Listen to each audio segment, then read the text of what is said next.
আকাশ ভাইয়া, তুমি যদি আমায় আদর করো তাহলে কি আমার বাবু হবে? অবনীর এমন কথা শুনে কপালে হাত দিয়ে ফেললাম। 10 বছরের এই টুকু মেয়ে যে কিনা আমাকে এমন প্রশ্ন করছে। এই পাগলি মেয়ে, তুই এসব কি বলিস? হা? আর তোকে কেন আমি আদর করতে যাব? তাহলে তুমি যে আমার কেয়ার করো, আমি খেয়েছি কিনা সেসব জিজ্ঞেস করো, মাঝে মাঝে আমার কাপলে চুমু দাও, এমন কেয়ার করলে কি বাবু হয় না? অবনী, তুমি আসলেই পাগল একটা মেয়ে। তুমি ছোট, তাই তোমার কেয়ার করি। আর তোমাকে তো সত্যিকারে কপালে চুমু দেই না, চুমু তো দেই মোবাইলে। তাহলে বাবু কেন হবে শুনি? তাহলে আমি তোমার কাছে চলে আসি, তুমি আমায় আদর করবে, তারপর আমার বাবু হলে সেটা নিয়ে আমি বাড়িতে চলে আসব। আমার না বাবু অনেক ভালো লাগে। এই পাগলি, কি সব যা তা বলছো? তুমি কোথায় আর আমি কোথায় সেই খেয়াল আছে তোমার? আর তাছাড়া তুমি তো নিজেই একটা বাবু। তোমাকে বাবু দিল, তুমি সেটা সামলাবে কি করে? না, আমি পারব। আর তুমি বললেই আমি চলে আসব সত্যি। না, আশা লাগবে না। আর আমি কিন্তু তোমার ভাইয়া হই। আর ভাইয়া হয়ে কিভাবে বাবু দিব তোমায় আমি? বাবুর জন্য তো বিয়ে করতে হয়, তারপর জামাইয়ের সাথে খাতির করে বাবু নিতে হয়। তাহলে তুমি আমায় বিয়ে করে নাও ভাইয়া, তারপর তুমি আমার জামাই হবে, আর আমি তোমার সাথে খাতির করে একটা বাবু নিব। তারপর না হয় বিয়েটা বাদ করে দিব। অবনী, এবার কিন্তু রেগে যাব আমি। আর একটা উল্টাপাল্টা বললে তোমার সাথে আর কোনো দিন আমি কথা বলবো না। না, না, ভাইয়া প্লিজ এমন করো না। আমি আর বাবু চাইব না, মনে থাকে যেন। হা, আচ্ছা ভাইয়া, আমি এখন যাই। আম্মু বকাবকি করছে, মোবাইল টিপছি যে সেই জন্য। আবার রাতে আসব। আচ্ছা যাও, দুপুরে খেয়ে নিও। আচ্ছা। অবনী চলে গেল। আমি অবাক হয়ে অবনীর কথাগুলো ভাবছি। এইটুকু মেয়ে, সে কিনা বাবু চায়, আমাকে বলে আদর করতে। যে কিনা এখনো সম্পর্কের মারপেচ বুঝে না, কার কাছে কি চাইতে হয় সেটা জানেন না। সে আমার থেকে বাবু চাইছে। মনে হয় যেন বাবু কিনতে পাওয়া যায়। হাসিও পাচ্ছে, আবার কান্নাও পাচ্ছে। কী রকম রিয়াকশন করব অবনীর কথায়, সেটাই আমি বুঝে উঠতে পারছি না। তবে মেয়েটা খুব ভালো। তার সাথে আমার পরিচয় ফেসবুক থেকে। আমি থাকি চিটাগাং, সে থাকে ঢাকাতে। তার বাবা তাকে গেম খেলার জন্য একটা ফোন কিনে দেয়। কিন্তু সে নাকি কিছুদিন আগে ভুলবশত ফেসবুকটা খুলে ফেলে। তারপর আমার একটা পোস্ট তার সামনে আসে, যেটা দিয়েছিলাম আমি মেয়েদেরকে ডেডিকেট করে। সেখানে সে কি সব হযবরল একটা কমেন্ট করে। পরে আমি কমেন্ট বুঝতে না পেরে তাকে ইনবক্স করি। 2 দিন পর সেটার রিপ্লে আসে যে সে নাকি কিছুই জানে না ফেসবুকের আগামাথা। উল্টাপাল্টা চাপ লেগে নাকি কিসব লেখা চলে গেছে মানুষের কাছে। সেভাবেই তার সাথে আমার পরিচয়। এরপর থেকে রোজ আমাদের কথা হয়। আমি তাকে ফেসবুকের অনেক কিছুই শিখিয়ে দিয়েছি। সে এখন মোটামুটি অনেক কিছুই পারে। এরপর থেকে সে আমাকে মেসেজ করে, আমিও তাকে মেসেজ করি। তবে কেন জানি তার বাচ্চা বাচ্চা কথাবার্তা দেখে তার কথার মায়ে পড়ে যাই। তার কাছেও নাকি আমার কথাগুলো খুব ভালো লাগে। এভাবেই আমরা দুজন দুজনের প্রতি স্বাভাবিক হয়ে যাই। দুজন বললে ভুল হবে, আমি স্বাভাবিক হয়ে যাই। কারণ আমার মধ্যে ম্যাচিউরিটি এসেছে, তার মধ্যে আসে নাই। না হয়তো উপরে কথাগুলো শুনে আপনারা বুঝতেই পারছেন যে সে এখনো বাচ্চা একটা মেয়ে, সবে মাত্র ক্লাস 5-এ পড়ে। এভাবেই দিনের পর দিন আমাদের কথা হতে থাকল। রাতের বেলায় অবনী লাইনে এসেছে। খুব কান্না করছিল লাইনে এসে। ভাইয়া আম্মু না আজ আমার খুব বকেছে খাওয়ার জন্য। আমি খেতে চাইনি, তাও জোর করে খাইয়ে দিয়েছে। তা তো একদম বেশ ভালো কাজ হয়েছে। না খেলে তো আম্মু বকবেই, তাই না? ভাইয়া, তুমিও আম্মু পক্ষে কথা বলছো? থাকবো না আমি একদম। দূরে কোথাও চলে যাব বলে ঠুস করে অফলাইনে চলে যায়। অবনীর এভাবে অফলাইনে যাওয়া দেখে ভিতরটা মোচড় দিয়ে উঠল। কি এমন বললাম যে সে রাগ করে চলে গেল? এটুকু একটা বাচ্চা মেয়ে, তার ভিতরে কত রাগ বাপরে। সেই রাতে আর আমিও লাইনে থাকলাম না বেশিক্ষণ। কারণ কথা বলার মতন কেউ নেই। অবনীই আমার লাইফে প্রথম মানুষ যার সাথে আমি এতটা কথা বলি। ধুর, সবকিছুর ভিড়ে পরিচয় টাই দিতে ভুলে গেছি। আমি আকাশ, সেটা তো সবাই জানেন। পড়ালেখা অনার্স প্রথম বর্ষ। বাবা মা আর একটা ছোট বোন নিয়েই পরিবার আমার। বাকিটা গল্পের সাথে থাকলেই জেনে যাবেন। আজ 3 দিন অবনী লাইনে আসে না। ভিতরে একটা চাপা কষ্ট অনুভব করলাম। মেয়েটার সাথে কথা না বললে কেমন যেন একটা খারাপ কাগা কাজ করে ভিতরে। সেই খারাপ লাগাটা যেন কখনোই আমি কাউকে বুঝাতে পারবো না। যদিও সে বাচ্চা একটা মেয়ে, তার উপরে বাজে কোনো ফিলিংস এই কাজ করে না আমার। আর প্রেমভিত্তিক তো কোনো কিছু নাই। তবুও কেমন যেন খারাপ লাগে নিজের ভিতরে। 3 দিন খাওয়া দাওয়া ঘুম কোনোটাই আমার ঠিক মতো হয়নি। সকালবেলা ঘুম থেকে উঠেই মেসেঞ্জারে গেলাম। গিয়ে দেখি অবনী মেসেজ করেছে। আত্মাটা যেন ফিরে এসেছে আমার। সে লিখেছে, ভাইয়া কেমন আছো? খুব একটা ভালো নেই। খুব খারাপ সময় যাচ্ছে আমার। তুমিও সেদিন আমার উপরে রাগ করে চলে গেলে। এরপর পুরো একা হয়ে গেলাম আমি। ভাইয়া সরি, বিশ্বাস করো আমি ইচ্ছা করে এমন করিনি। রাগ করে চলে গিয়েছি ঠিক, কিন্তু পড়ে আসতে চেয়েছি। তবে আম্মু ফোন হাতে নিতে দেয়নি। কারণ আমার না খুব পেটে ব্যথা হয়েছিল। অনেক কান্নাও করেছি আমি। অবনীর কথা শুনে কষ্টের মানটা যেন আরো দ্বিগুণ হয়ে গেল। কিন্তু কেন সেটা আমি জানি না। তবে আমাকে যে কষ্ট পেলে চলবে না। কারণ এটা মেয়েদের জন্মগত রোগ। এটা সব মেয়ের জীবনেই ঘটে। না হলে যে দুনিয়া ধ্বংস হয়ে যাবে। জন্ম নিবে না আর কোনো মানুষ। ভাইয়া, তুমি কথা বলছো না যে? তুমি কি আমার উপরে খুব রাগ করেছ? আরে পাগলি মেয়ে, তোমার উপরে রাগ করব কেন? আর রাগ করার কি আছে? এটা তো মেয়েদের জন্মগত রোগ। এটাতে রাগ দেখালে নিজেকে মানুষ বলে দাবি করতে পারবো না। মেয়েদের জন্মগত রোগ মানে? সেটা তুমি এখন বুঝবে না। আর একটু বড় হও, তখন বুঝতে পারবে। আচ্ছা, এখন বলো তোমার শরীর কেমন? হ্যাঁ ভাইয়া, একটু ভালো। তবে খানিক্ষণ পর পর পেটে ব্যথা হয়। আচ্ছা, যাও রেস্ট করো।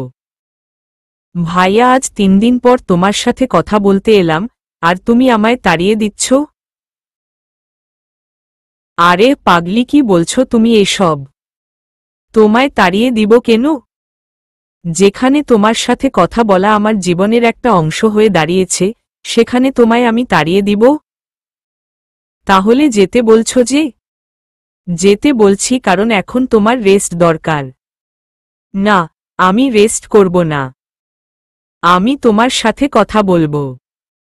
আমার খুব খারাপ লেগেছে 3 দিন কথা বলতে না পেরে। অবনীর কথা শুনে ভিতরটা কেমন যেন আনন্দে ভরে উঠল। যা, মেয়েটাও আমাকে তাহলে মিস করেছে। আচ্ছা বলো, কিন্তু তোমার যদি পেটে ব্যথা আবার হয়? হলে হবে, তুমি আছো না, তুমি ঠিক করে দিবে সব। মেয়েটার কথা শুনে বুঝতে বাকি রইল না যে সে যদি দুনিয়ায় কাউকে বিশ্বাস করতে শুরু করে, সেটা হয়তো আমি। আচ্ছা আচ্ছা, ঠিক করে দিব। তবে তোমায় একটা কথা বলবো?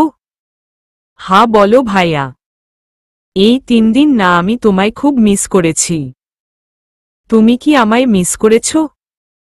না, একটুও মিস করিনি। তবে কথা বলতে ইচ্ছে করেছিল আমার খুব। অবনীর কথা শুনে হাসিটা থামাতে পারলাম না। কোনো রিয়াকশন না দিয়ে ও বলে চুপ করে রইলাম। কারণ হাসি বা কান্না করি, সে তো আর বুঝবে না। আচ্ছা ভাইয়া, আমি এখন আসি কেমন? দুপুরে আসবো আবার লাইনে। আচ্ছা যাও, কিন্তু নাস্তা করে নিও। আচ্ছা। অবনী সত্যিই এখনো বাচ্চা একটা মেয়ে। বাচ্চা মেয়েটার প্রতি আমার যতটা টান কাজ করে, আমার বেস্ট ফ্রেন্ড কারোর প্রতিও মনে হয় এতটা টান কাজ করে না। কেমন যেন হয়ে যাচ্ছি দিন দিন আমি। রেডি হয়ে কলেজে চলে গেলাম। 3 দিন কলেজে যাইনি। কারণটা হয়তো অবনী। আজ মন একদম ফুরফুরা। একরাশ হাসি মুখে নিয়ে কলেজে চলে গেলাম। ভালোই ভালোই ক্লাসগুলো শেষ করলাম। ক্লাস শেষ করে বাসায় আসতে যাব, তখনই পিছন থেকে আমার বেস্ট ফ্রেন্ড মামুন ডাক দিল। আকাশ, দাঁড়া, তোর সাথে একটু কথা ছিল। হ্যাঁ বল। তোকে সুমাইয়া ডাকছে ওইদিকে, গিয়ে দেখ তো কেন ডেকেছে সে। মামুনকে নিয়ে সুমাইয়ার কাছে গেলাম। সে উল্টো দিকে ঘুরেছিল। আমি ডাক দিতেই সে পিছন ফিরে গোলাপ ফুল দিয়ে আমায় প্রপোজ করে বসল। আকাশ, তোমায় আমি খুব ভালোবাসি। সুমাইয়ার কাণ্ড দেখে চরম পর্যায়ের রাগ উঠে গেল। Sumaiya, I am sorry. আমি পারব না তোমার সাথে এসবে জড়াতে। আমায় ক্ষমা করো তুমি। কিন্তু কেন আকাশ? আমার মধ্যে কিসের কমতি আছে? কোনো কিছুর কমতি নেই। তবুও আমি তোমার সাথে এসবে জড়াব না। পাশ থেকে মামুন বলে উঠল। আকাশ, সুমাইয়া তোকে অনেক লাভ করে। মামুন, উকালতি বন্ধ কর। আমি ওর সাথে এসবে জড়াব না বলেছি তো জড়াব না। হ্যাঁ, ওর সাথে এসবে জড়াবি কেন? তোর তো কচি শরীর চাই। সেটা তো তুই পেয়ে গেছিস। এখন আর স্লিম ফিগারের দরকার নাই তোর। কি বলছিস মামুন তুই এটা? মামুনকে অবনীর ব্যাপারে সবটা বলেছিলাম। কিন্তু সে এটা নিয়ে বাজে ইঙ্গিত করল। মামুন, মুখ সামলে কথা বল, না হয় কিন্তু। না হয় কিন্তু কি? হা? যা সত্যি তাই বললাম। তোর কচি শরীরের নেশা ধরেছে। না হয় সুমাইয়ার মতন মেয়েকে তুই রিজেক্ট করতি না। রাগটা মাথায় উঠে গেল এবার। সজোরে এক লাথি মারলাম মামুনের তলপেট বরাবর। সে সোজা গিয়ে মাটিতে আছড়ে পড়ল। তখনই পিছন থেকে কয়েকজন ছেলে এসে আমায় মারতে শুরু করল। মেরে আমার সারা শরীর ফাটিয়ে ফেলেছে। আমি কিছুই বলিনি। চুপচাপ মার খেয়ে মাটিতে বসে রইলাম। চোখের সামনে শুধু অবনীর চেহারাটা ভেসে উঠছে। খালি মনে হচ্ছিল তার সাথে এখন কথা বলতে পারলে আমার সমস্ত ব্যথা চলে যাবে। আমার শরীর থেকে রক্ত পড়া এখনই বন্ধ হয়ে যাবে। এসব নিয়ে ভাবতে ভাবতে মাথা ঘুরিয়ে মাটির উপরে আছড়ে পড়লাম। যখন জ্ঞান ফিরে আসলো, তখনই নিজেকে আবিষ্কার করলাম হসপিটালের বেডে শুয়ে আছি। কি ঘটেছিল মনে করতেই কলেজের ঘটনাটা মনে পড়ল। যে মামুন এবং তার কিছু ফ্রেন্ড মিলে আমাকে মেরেছে। খালি একটা জিনিস এই ভেবে পাচ্ছি না যে যখনই ভালো হয়ে যাই, তখনই এসবে পড়তে হয় আমাকে। যেই আকাশের বাসার খাটের তলে এখনো কয়েকটা মেশিন আছে। যেই আকাশ একটা সময় কোমরে মেশিন গুজে হাঁটত, সে আজ এত নেতিয়ে গেল কেন? আসলেই তো, আমি চাইলে অনেক কিছুই করতে পারতাম। কিন্তু কিছুই করিনি আমি। অবনীর সাথেই কথা বলতে আমার ভালো লাগে এখন। এছাড়া দুনিয়ার আর কোনো কিছুতেই আমার মোহ কাজ করে না। হা, আজ আমিও ভালো হয়ে গেলাম, তোরাও ছোবল মারলি আমায়। কথা আছে না, বাঘ যখন বুড়ো হয়ে যায় তখন কুকুরও ভেঙচি কাটে। এসব নিয়ে ভাবছিলাম, তখনই পাশ থেকে আম্মু বলে উঠল, বাবা এখন কেমন লাগছে তোর? মা, আমি ঠিক আছি। তোমরা টেনশন করো না। টেনশন করব না বললেই কি টেনশন কমে যাবে? কতটা ভয় পেয়ে গেছিলাম জানিস তুই? ডাক্তার একটু আগে আমাদের সান্ত্বনা দিয়ে বলে গেছে যে কিছু সময়ের মধ্যে জ্ঞান ফিরে আসবে। তাই নিজেকে একটু শান্ত রেখেছি। হা মা, হতাশার কিছুই নেই। আমার জ্ঞান ফিরে এসেছে আর এখন আমি ঠিক আছি। কিন্তু বাবা, তোর সাথে এমনটা করল কে? মা, বাদ দাও ওসব কথা। আমি জানি তোমায় নাম বললে তুমি বাবাকে দিয়ে তাদের পালিশ করাবে, কিন্তু আমি তা চাই না। আর আমি যদি চাইতাম তাহলে ওদের আজকেও বেঁচে থাকতো না। তুমি তোমার ছেলেকে ভালো করেই চিনো, আর তোমার ছেলের আগের রূপ সম্পর্কে তোমার ভালোই ধারণা আছে। আচ্ছা, তাহলে বাদ দে। বিকাল বেলায় আমায় বাসায় নিয়ে আসা হলো। অবনীর কথা খুব মনে পড়ছিল। মেয়েটা হয়তো আমাকে অনেক কয়টা মেসেজ করেছে। বিকালে আর লাইনে আসতে পারিনি, কারণ আম্মু নিগরানি করছে আর আমার খেয়াল রাখছে যাতে আমি ফোন না টিপে রেস্ট করি। এখন কোনোভাবেই লাইনে যাওয়া সম্ভব না। রাত ছাড়া আর লাইনে যেতেও পারবো না। মনটা খালি ছটফট করছিল বাচ্চা মেয়েটার সাথে কথা বলার জন্য। জানি না এই বাচ্চা মেয়েটা আমায় কোনো ধরনের বশ করেছে। তাকে ছাড়া দুনিয়ার আর কিছুই যেন এখন কল্পনা করতে পারি না আমি। অধীর অপেক্ষার পর রাত ঘনিয়ে এলো। ফোনটা হাতে নিয়ে ডাটা অন করলাম। অবনী মেসেজ দিয়েছে কিনা সেটা চেক করলাম। চেক করে দেখি 99+ মেসেজ উঠে আছে। মাথায় পুরো আকাশ ভেঙে পড়ার মতন অবস্থা হলো। এখনো মেসেজ করছে লাগাতার। ভাইয়া তুমি কই? কোথায় তুমি? একটু কথা বলো না। আমার না খুব খারাপ লাগছে। আমার খুব কথা বলতে ইচ্ছে করছে। সবগুলাই এই টাইপের মেসেজ। আর সে ইমোজি তো আছেই। অবনী, এই তো আমি চলে এসেছি। কই ছিলা সারাদিন? আমার কথা কি একটুও মনে পড়েনি তোমার? এতটা স্বার্থপর তুমি? এতগুলো মেসেজ করলাম আর তুমি এখন এসে আনস দিচ্ছ? আরে আগে শুনো তো কি হয়েছে, তারপর না হয় যা বলার বলিও। শুনবো না আমি কোনো কথা? তুই সারাদিন আমার সাথে কথা বলিসনি কেন? না আমার মতন অন্য কোনো বাবু পেয়ে গেছিস? হা? আরে বাপরে, পাগলি তো খেপে গেছে। আরে হবনি, আমি অ্যাক্সিডেন্ট করেছিলাম। কি হো, এই ভাইয়া, কি হইছে তোমার? তুমি ঠিক আছো তো এখন? আর কিভাবে অ্যাক্সিডেন্ট হলো? হ্যাঁ, এখন আমি ঠিক আছি। আর কিভাবে অ্যাক্সিডেন্ট হয়েছে সেটা অবনীকে বলা যাবে না। তাই এমনি বানিয়ে মিথ্যা বলে দিলাম যে গাড়ির ধাক্কা লেগেছে। আমি তোমায় দেখব, ভিডিও কল দাও তুমি। আল্লাহ, এখন তো বিপদে পড়ে গেলাম। কারণ হাত পা ফুলে আছে আমার। আর তাছাড়া মাথার কোনো ব্যান্ডেজ কর, হালকা করে। এগুলা সে দেখলে কি করবে আল্লাহ জানে। তাই না করে দিলাম ওকে। না, এখন কথা বলা যাবে না। এই কুত্তা ভাইয়া, আমি তোমার কোনো কথাই শুনব না। আমি তোমায় দেখব বলেছি তো দেখব। অবনীর জেদের কাছে হার মেনে গেলাম। শেষমেশ ভিডিও কল করতে হলো। সে আমার অবস্থা দেখে তো চিৎকার করে কান্না করে দিনে মতন অবস্থা। মুখ পুরো লাল হয়ে গেছে, চোখ দিয়ে টুপটুপ করে পানি ঝরছে।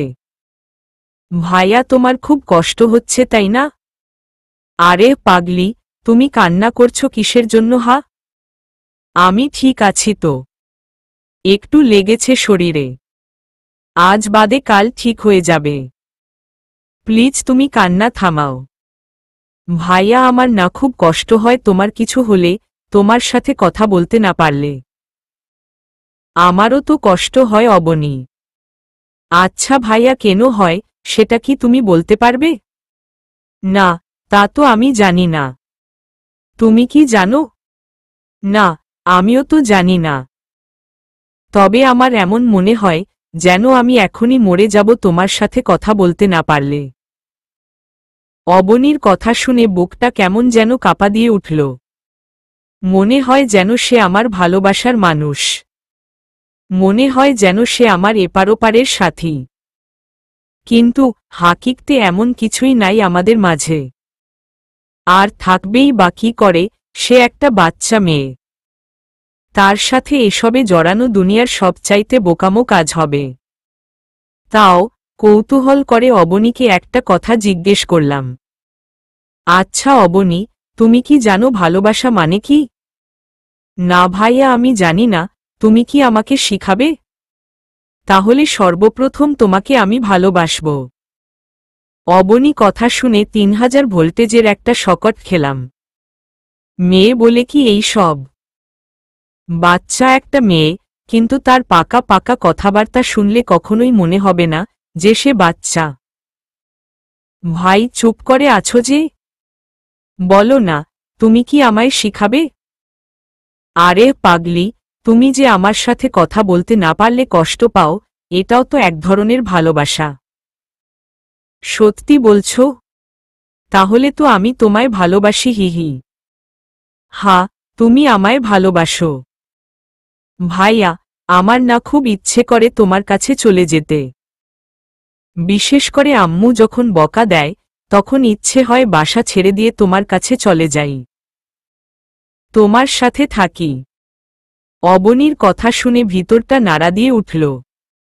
মেয়েটা কি বলছে এসব? ওর কথা শুনে মাঝে মাঝে আমি নিজেই কনফিউজড হয়ে যাই যে সে আসলেই কি ছোট বাচ্চা কিনা। না হয়তো এমন পাকা পাকা কথা বলে কি করে। আর বললেও কি তা না বুঝে বলে কি না? কারণ এক ধাঁচের মানুষ আছে যারা বুঝতে সব কিছুই বুঝে। দুনিয়া গোল, উপরে আকাশ, নিচে মাটি। কিন্তু তারপরেও তারা এমন ভাব করে যেন ভাজা মাছটা উল্টে খেতে জানে না। ধুর আমি এসব কি ভাবছি? সবে মাত্র ক্লাস 5-এ পড়ে। দুনিয়ার আগা মাথাও সে বুঝে না এখনো। ভাইয়া তুমি কি আমায় তোমার কাছে নিয়ে যাবে না? হ্যাঁ যাব তো, তোমার যখন ইচ্ছে হবে আমাকে বলবে। আমি গিয়ে তোমায় নিয়ে আসব। আচ্ছা ভাইয়া। আর জানো আজ স্কুলে কি হয়েছে? কি হয়েছে? আমার ফ্রেন্ড লামিয়া বলছিল তার নাকি বিএফ আছে, যে কিনা ওকে খুব ভালোবাসে, আদর করে, এটা ওটাও নাকি কিনে দেয়। পরে আমাকে জিজ্ঞেস করে আমি কাউকে ভালোবাসি কিনা। পরে আমি তোমার নাম বলে দিছি হি হি। কে বলছো আমার নামে? আমি তোমাকে ভালোবাসি। তুমি আমার অনেক কেয়ার করো। আমাকে মজার মজার গল্প শোনাও। অবনীর কথা শুনে বুঝে উঠতে পারছি না যে এর বিপরীতে আমি কি বলবো। তবে এটা বুঝেছি যে অবনী না জেনে বুঝে এসব বলেছে। তবে তার বান্ধবী এই বয়সেই পেকে গেছে। আচ্ছা ভাইয়া আমি এখন যাই কেমন? আর শুনো, আমি 3 দিন আসব না লাইনে। কাল আমরা নানুর বাড়ি যাব। নানুর বাড়িতে গেলে তো কথা বলতে পারবো না, কারণ মামা বকাবকি করে। আর তাছাড়া আম্মুও বকবে ফোন হাতে দেখলে। এখানে তো সারাদিন কাজকর্ম করে, তাই আমার দিকে তেমন একটা খেয়াল থাকে না। ওখানে গেলে তো কাজকর্ম করতে হবে না, আমার উপরেই নজরদারি করবে সারাদিন। অবনীর কথা শুনে ভিতরে একটা চাপা কষ্ট অনুভব করলাম। মনে হয় যেন কলিজাটা এখনই গলে তেতো হয়ে যাবে। অবনী, আমার না খুব কষ্ট হবে তোমার সাথে কথা না বলে থাকতে। ভাইয়া আমারও খুব কষ্ট হবে। কিন্তু কি করব, আম্মু যে জোর করে নিয়ে যাচ্ছে। তো আমি কি করে থাকব এই 3 দিন? ভাইয়া তুমি কষ্ট পেও না, আমি সেখানে গিয়ে সময় করে তোমাকে ফোন করব, আর একটু কথা বলে নিব। আচ্ছা তাহলে ঠিক আছে ভাইয়া, তাহলে এখন যাই। আচ্ছা। অবনী চলে গেল। আমার যেন এখন থেকেই কষ্ট লাগছে। আমি ভেবেই পাই না যে মেয়েটার জন্য আমার এত খারাপ কেন লাগে। যেখানে আমি পুরো দুনিয়া ছেড়ে দিয়েছি, রাজনীতির মাঠের রাজা ছিলাম আমি। পুরো কলেজ আমায় এক নামে চিনত, আকাশ মাহমুদ নামে। দুইটা মেশিন সব সময় আমার কোমরে থাকত। ওসব এই যেন আমার প্রিয় ছিল। সেসব যখন ছেড়ে দেই তখন আমার বিন্দু পরিমাণ কষ্ট হয়নি। কিন্তু আজ একটা বাচ্চা মেয়ের জন্য কলিজা মোচড়ে উঠে আমার। এটার উত্তর যেন কোনো মতেই মিলাতে পারছি না আমি। নিজের মনের উপরে পুরোপুরি প্রেসার দিলাম, দেখি কোনো উত্তর বের হয় কিনা ভিতর থেকে। মন তখন একটাই কথা বলছিল, মেয়েটাকে সারা জীবনের জন্য নিজের করে নে, নিজের কাছে রেখে দে মেয়েটাকে। মন যখন এমন বলছে, তার মানে অবনীকে আমি ভালোবেসে ফেলেছি। ওই বাচ্চা মেয়েটা আমার মন কেড়ে নিয়ে গেছে। এবার যেন মনের হট্টগোলটা আরও বেড়ে গেল। কি হচ্ছে টা কি এসব? হাজারটা কথা মনের মধ্যে জোট পেকে যাচ্ছে। না, এসবের উত্তর আমার এই গরম মস্তিষ্ক এখন দিতে পারবে না। আগে নিজেকে ঠান্ডা করি, পরে শান্ত মাথায় ভাবব। ঘুমিয়ে পড়লাম। সকালবেলা ঘুম থেকে উঠে নাস্তা করে আবার শুয়ে পড়লাম। শুয়ে শুয়ে গান শুনছি হেডফোন কানে গুজে, কারণ কখন জানি অবনী ফোন দেয়। কিন্তু অবাক করা বিষয় হলো অবনী 3 দিনে আমাকে একবারও ফোন দেয় নাই। আর আমি সারাদিন পড়ে পড়ে ঘুমিয়েছি। তবে কানে হেডফোন গুজে রেখেছিলাম, যদি সে ফোন দেয় তাহলে যেন কথা বলতে পারি। তবে সে ফোন দেয়নি, হয়তোবা সময় সুযোগ হয়নি। তবে এই 3 দিন আমি নিজেকে শান্ত রেখে নিজের মনকে প্রশ্ন করেছি, যে অবনী আমার কে হয়? ওকে কি আমি ভালোবেসে ফেলেছি কিনা? মন বারবার একই কথা বলছে, অবনীকে সারা জীবন নিজের করে রেখে দে। ওই হলো কথা তো একটাই, সারা জীবন কাছে রেখে দেওয়া মানে ওকে ভালোবাসা। নিজেকে শান্ত রাখলেও 3টা দিন অনেক কষ্টে কেটেছে আমার। আজ অবনী আসবে লাইনে। রাতের বেলায় অবনীর জন্য অপেক্ষা করছি। ভেবে রেখেছি অবনীকে মনের কথা কিছুটা ইঙ্গিত দিব। কিন্তু সে আমায় অবাক করে দিল। লাইনে এসে এক গাদা প্রশ্ন ছুড়ে দিয়ে লাইন থেকে বের হয়ে গেল। ভাইয়া কেমন আছো? তোমার শরীর এখন কেমন? রাতে খেয়েছ তুমি? এসবের কি উত্তর দিব আমি নিজেই বুঝে উঠতে পারছি না। কারণ অবনী অপরিচিতর মতন আচরণ করে চলে গেল। অপরিচিত মানুষের সাথে কথা বলতেই তো হিমশিম খেয়ে যাই, তাহলে কথার উত্তর দিব কি করে? তাও উত্তর দিলাম। তারপর লাইনে অপেক্ষা করছি অবনীর জন্য। কিন্তু সেই রাতে আর অবনী লাইনে আসলো না। আমিও ঘুমিয়ে গেলাম। ঘুমের ঘোরে স্বপ্নে দেখলাম অবনীকে, যে আমি তাকে প্রপোজ করেছি। সে আমায় জড়িয়ে ধরে অনেকটা সময় আমার কোলে বসেছিল। আর আমি তাকে জড়িয়ে ধরে অনেকগুলো চুমুও দিয়েছি। যদিও সে ছোট বাচ্চা, তবে তার মান রেখে চুমু খেয়েছি। সে তো মহা খুশি। হঠাৎ এই দেখি অবনী আমার কোল থেকে উঠে দূরে কোথাও যেন চলে গেল। তাকে অনেক ডাকলাম, কিন্তু সে আমার ডাক শুনল না। কোথায় যেন চলে গেছে সে। অনেক খোঁজ করলাম তার, কিন্তু কোনো হদিশেই মিলল না। ওকে না পেয়ে সজোরে চিৎকার দিয়ে কান্না করে উঠলাম আমি। তখনই লাফ দিয়ে বিছানা থেকে উঠে বসে পড়লাম। ঘুম ভেঙে গিয়েছে আমার। তখনই ক্লিয়ার হলাম যে এতটা সময় আমি স্বপ্ন দেখছিলাম। অবনী আমায় ছেড়ে কোথাও যায়নি। সে তার জায়গায় ভালো রয়েছে। মনে মনে সিদ্ধান্ত নিয়ে নিলাম যে অবনী কাল সকালে লাইনে আসলে ওকে ভালোবাসার কথা বলে দিব। ওকে নিজের করে রাখব সারা জীবন। সেই আরজি করব তার কাছে, সে যেন আমার কাছে সারাটা জীবন থাকে। আবার ঘুমিয়ে পড়লাম। সকালবেলা ঘুম থেকে উঠে লাইনে আসলাম। লাইনে এসে অবনীর আইডি চেক করতেই তো আমার হুঁশ উড়ে গেল। অবনীর আইডি নাই, আইডি সাদা হয়ে আছে। তার মানে কি অবনী আইডি অফ করে দিয়েছে? তাকে কি কখনো আর আমি পাব না? সে কি আমায় চিরতরে ছেড়ে চলে গেছে? মাথায় কিছু কাজ করছে না। অবনীর নাম্বারও নাই যে তাকে ফোন দিব। তার কাছে অবশ্য আমার নাম্বার আছে, কিন্তু সো তো আমায় ফোন দিবে না, কারণ নিজের ইচ্ছায় তো সে আইডি অফ করেছে, হয়তো আমার থেকে পিছু ছুটানোর জন্য। আল্লাহ, এখন কি করব আমি? নিজের অজান্তেই কেঁদে দিলাম। কি রকমের যে চাপা কষ্ট অনুভব করছি সেটা কাউকে বলে বুঝাতে পারবো না। চিৎকার করে হয়তো কান্না করতে পারবো না, তবে আত্মাটা ভিতরে ভিতরে কেঁদে দিয়েছে। সেদিনও কলেজে গেলাম না, সারাদিন রুমের মধ্যেই পড়ে রইলাম। বালিশে মুখ চেপে কিছু সময় চোখের জল ঝরালাম, তারপর ঘুমিয়ে পড়েছি।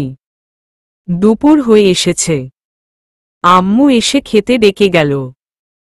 বিছানা ছেড়ে উঠে পড়লাম। তখনই অপরিচিত একটা নাম্বার থেকে ফোন আসে। ফোনটা রিসিভ করে হ্যালো বলতেই অপর পাশ থেকে অবনী। ভাইয়া কেমন আছো? অবনীর কণ্ঠ শুনে খুশিতে কুকড়ে কেঁদে উঠলাম। তাও নিজেকে সংযত করে নিয়ে উত্তর দিলাম, হা ভালো, তুমি? আর তোমার আইডি অফ কেন? আমি ভালো না ভাইয়া, সকাল থেকে কেন জানি আইডিতে যেতে পারছি না। অবনীর কথা শুনে বুঝতে বাকি রইল না যে সে আইডি অফ করেনি। আইডিতে হয়তো টেকনিক্যালি কোনো সমস্যা হয়েছে। আর আমি কত কিছুই না ভেবে ফেলেছিলাম যে অবনী আমায় ছেড়ে চলে গেছে। ওকে আর কখনো আমি পাব না। যাক, আত্মাটা শান্তি হল। আচ্ছা, তোমার আইডি পাস দাও তো দেখি আমি। অবনীর থেকে আইডি পাস নিয়ে আইডিতে লগ ইন করলাম, কিন্তু লগ ইন হচ্ছে না। আইডি লক খেয়ে বসে আছে। অনেকক্ষণ গুতাগুতি করে আইডি ঠিক করলাম। ফেসবুক নিয়ে টুকিটাকি কাজ জানায় তেমন কোনো আর সমস্যা হলো না। অবনী দুপুরের দিকে লাইনে আসলো। ভাইয়া, খেয়েছো তুমি? হা, খেয়েছি। তুমি? হা, আমিও খেয়েছি। আসলে ভাইয়া, সরি কাল রাতের জন্য। কাল রাতে নানু বাড়ি থেকে এসে শরীর অনেক ক্লান্ত লাগছিল, তাই তোমায় মেসেজ দিয়ে লাইন থেকে বের হয়ে গিয়েছিলাম।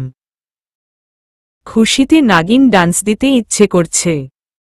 আচ্ছা ছাড়ো সেসব কথা, এখন তোমায় যা বলি মন দিয়ে শুনো। হা ভাইয়া, বলো। গত 3 দিন যাবৎ মনে যা ঘুরঘুর করছে, আজ তা সব উগলে বের করে দিব। পরে যা হবার হবে। অবনী, আমি তোমায় ভালোবাসি, খুব খুব খুব ভালোবাসি। ভাইয়া, আমিও তো তোমায় ভালোবাসি। আমার প্রিয় ভাইয়া তুমি। অবনী, এটা এই ভালোবাসা না যেটা তুমি মনে পুষে বসে আছো। এটা এক অন্যরকম ভালোবাসা, যেই ভালোবাসায় দুজন মানুষ সারাটা জীবন একসাথে থাকতে পারে। এটা সেই ভালোবাসা যেই ভালোবাসায় দুজন মানুষ বিয়ে নামক বন্ধনে আবদ্ধ হয়, সারাটা জীবন দুজন দুজনের মুখের দিকে কাটিয়ে দেয়। এটা সেই ভালোবাসা। আমি তোমাকে তেমনভাবে ভালোবাসতে চাই, তোমার উপরে অধিকার খাটাতে চাই, তোমার হাত ধরে সারা জীবন পাড়ি দিতে চাই। আর তুমি না বাবু চেয়েছিলে? তোমার যত বাবু লাগে সব আমি দিব। তোমার যত খুশি বাবু নিও আমার থেকে, কিন্তু আমার তোমাকে চাই। ভাইয়া, সত্যি তুমি আমায় বাবু দিবে? তাও যত খুশি তত? হ্যাঁ, অনেক বাবু দিব তোমায়, কিন্তু তোমার আমাকে ভালোবাসতে হবে। আচ্ছা ভাইয়া, বাসব। তাহলে আজ থেকে ভাইয়া ডাকবে না আর? তাহলে কি বলে ডাকবো? তোমায় ভাইয়া ডাকতে যে আমার খুব ভালো লাগে। আরও অনেক নাম আছে ডাকার। দরকার হয় তুমি আমার নাম ধরেই ডেকো। তবুও ভাইয়া ডাকতে পারবে না?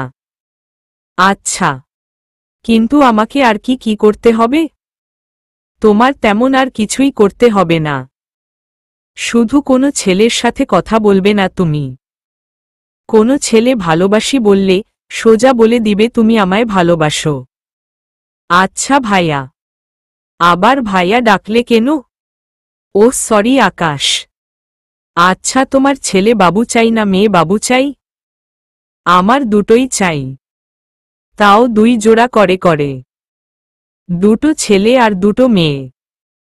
অবনীর কথা শুনে নিজেকে এলিয়েন মনে হচ্ছে। আরে বাপ, এত বাচ্চা আমি পয়দা করব কোথা থেকে? আমিও তো মানুষ নাকি? না জাপানের বুলেট গতিতে চলা ট্রেন। আচ্ছা, আমি বাবু কবে পাব? অর্ডার করেছি, বিয়ের পর তোমায় আমি বাবু দিয়ে দিব। আচ্ছা। অবনীর সাথে কথা বলে দুপুরটা পর করে দিলাম। বিকালবেলা লাইন থেকে বের হয়ে বাহিরে হাঁটতে গেলাম। তখনই দেখি আমার বাসা থেকে একটু দূরে মানুষজন ভিড় করে আছে। সামনে এগিয়ে গিয়ে দেখি অনেকজন ছেলে মিলে একজনকে মারছে। এগিয়ে গেলাম সেখানে। গিয়ে দেখি আমার কলেজ ফ্রেন্ড মামুনকে 10-15 জন মিলে কেলাচ্ছে। আমাকে ছেলেগুলো দেখতে পেয়েই সাথে সাথে থেমে গেল। হাত থেকে লাঠি চোটা সব ফেলে দিয়েছি, কারণ ছেলেগুলো আমার পরিচিত। আর তার থেকে বড় কথা, আমায় ভালো করেই চিনে। এই তোরা এখানে কি করছিস রে? ভাই, এই মামুন ওর এলাকায় আমাদের ছেলেপেলেকে পিটিয়েছে, তাই এখন ওকে সুযোগে পেয়ে বানিয়েছি। কি বললি তুই? ছেলেটাকে কাছে এনে ঠাসস করে গালের মধ্যে একটা বসিয়ে দিলাম। তোদের সাহস তো কম না, তোরা আমার এলাকায় থেকে মারামারি করিস? ভাই, ভুল হয়ে গেছে আমাদের, আর কখনো মারামারি করব না। যা এখান থেকে, সব কয়টা, আমি ওকে দেখছি। তারপর ছেলেগুলো আমার কথায় সেখান থেকে চলে গেল। তবে যাওয়ার আগে মামুনকে বলে গেল, আজ ভাইয়ের জন্য তোকে ছেড়ে দিলাম, কারণ ভাইয়ের উপরে কথা বলবে, এই এলাকায় এমন কোনো বাপের বেটা এখানে জন্ম হয় নাই। কিন্তু তোকে যদি অন্য কোনো দিন সুযোগে পাই, সোজা উপরের টিকিট ধরাই দিব। বলে গেলাম কথাটা। খাতায় নোট করে রাখিস। মামুন, কেন করিস রে এসব? আকাশ, তার মানে তুই সেই আকাশ যে কলেজ রাজনীতি করতি, যার নাম শুনলে পুরো কলেজ ভয় কেঁপে উঠত?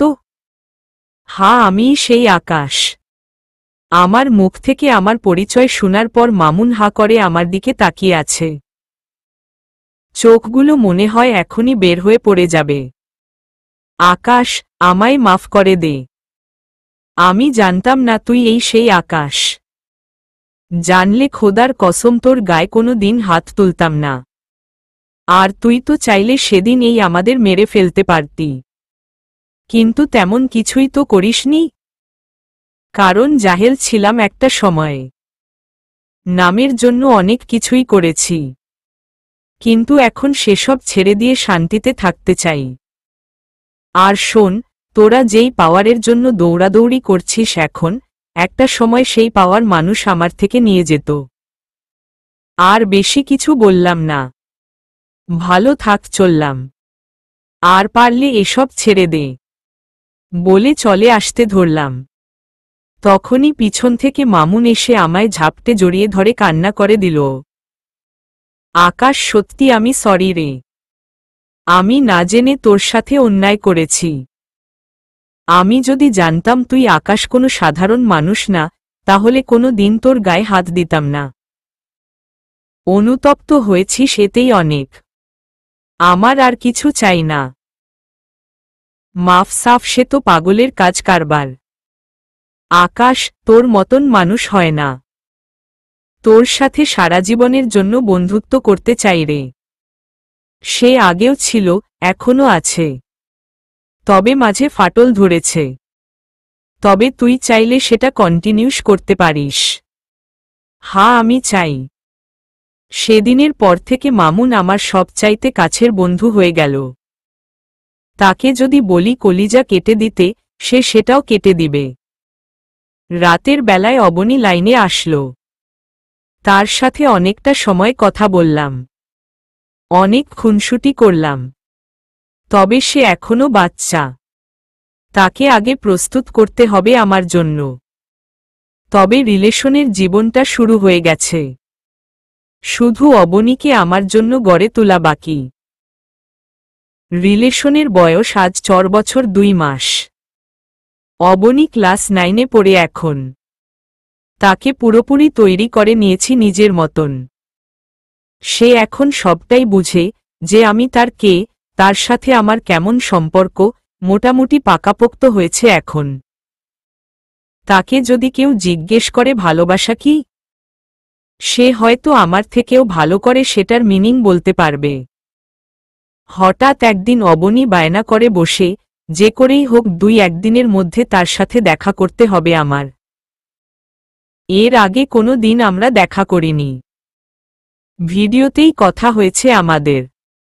তাছাড়া এবার দেখা করলে হয়তো জীবনের প্রথম তার সাথে আমার দেখা হবে। কি আর করা, মনের মানুষ দেখতে চেয়েছে আমায়। দেখা তো করতেই হয়। আগামীকাল রাতের গাড়িতে ঢাকার উদ্দেশ্যে রওনা দিলাম। সকালে গিয়ে সেখানে পৌঁছেছি। অবনী স্কুলের নাম করে বাসা থেকে বের হয়ে সারাদিন আমাকে নিয়ে ঘুরল। সেই করে দুজনে সময়টাকে উপভোগ করেছি। আমি আবার সেদিন রাতেই ঢাকার উদ্দেশ্যে রওনা দিলাম। কারণ অনার্স শেষ করে নিজেকে গোছানোর কাজে লেগেছি। বাবার ব্যবসায় হাত লাগিয়েছি। না হয়তো মানুষ বলবে ছেলে বেকার। তার সাথে দেখা করে আসার 2 দিন পর পর্যন্ত ভালোই ছিল। হঠাৎ কেমন যেন পরিবর্তন লক্ষ্য করতাম তার মাঝে। কিন্তু কিছুই বলিনি এসব নিয়ে।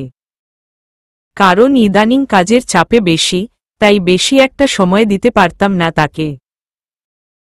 যেটুকু কথা বলবো, সেসব নিয়েই যদি ঝগড়াঝাটি করি, তাহলে কথা বলা থেকে না বলাই ভালো। পুরোপুরি ছাড় দিয়ে দিলাম তাকে। সামনে ঈদ আসছে। অফিস আদালত সব ছুটি। যাক, এখন চুটিয়ে প্রেম করতে পারবো অবনীর সাথে। লাইনে এসে অপেক্ষা করছি, কিন্তু অবনীর আসার কোনো নামগন্ধ নাই। ফোন করলাম, ওয়েটিং দেখাচ্ছে। হয়তো কারোর সাথে কথা বলছে। কিছুক্ষণ পর আবার ফোন দিলাম, ফোন বন্ধ। সেদিন আর লাইনেও আসলো না। কেমন যেন অদ্ভুত লাগলো ব্যাপারটা। ভাবলাম হয়তো ঘরে কোনো সমস্যা হয়েছে। কিন্তু না, এটা দেখি রীতিমতো আমার সাথে ঘটতেই থাকল। ফোন দিল, ওয়েটিং নয়তো বিজি। আর লাইনে আসা তো একদম ছেড়েই দিয়েছে। ছেড়ে দিয়েছে বললে ভুল হবে, আমি লাইনে এসে তাকে পাই না। লাইনে আসলেই 10 মিনিট 15 মিনিট আগে তাকে অ্যাক্টিভ ছিল দেখায়। আগামীকাল ঈদ। আজ 7 দিন অবনীর সাথে আমার কোনো কথা হয় না।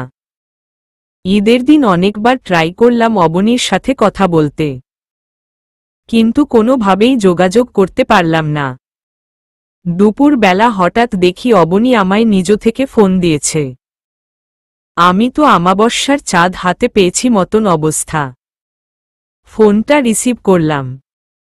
সাথে সাথেই অপর পাশ থেকে কান্নার আওয়াজ ভেসে আসলো। কোনো কথাই বলল না সে। আমি হ্যালো হ্যালো বলেই যাচ্ছি, কিন্তু সে কেঁদেই চলেছে। একটু পর সে লাইন কেটে দিল। এরপর ফোন করার ট্রাই করলাম, কিন্তু ফোন বন্ধ।